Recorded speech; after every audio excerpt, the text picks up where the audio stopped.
mangga. Pipiliin natin talaga yung hinog katulad nito.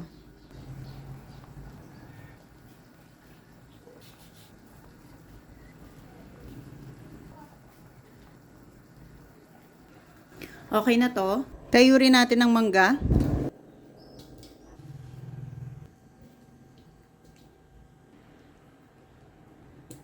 Gulaman. Sago. Cheese. All-purpose cream. Condensed milk, kalahati lang.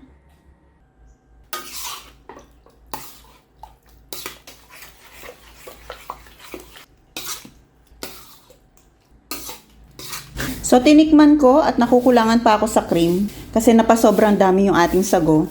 Dadagdagan na natin. So, para mas mabilis nyo mai-serve ito, mas maganda na overnight na rep nyo na tong inyong all-purpose cream tsaka yung condensed milk.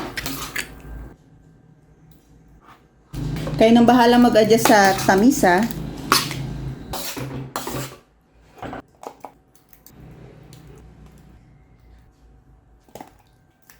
Nakabuo tayo ng 6 na tigpa 500 ml na lalagyan. Pwede na natin tong i-ref. Pwede na rin natin tong tikman actually kasi yung ating cream ay na-i-ref natin overnight.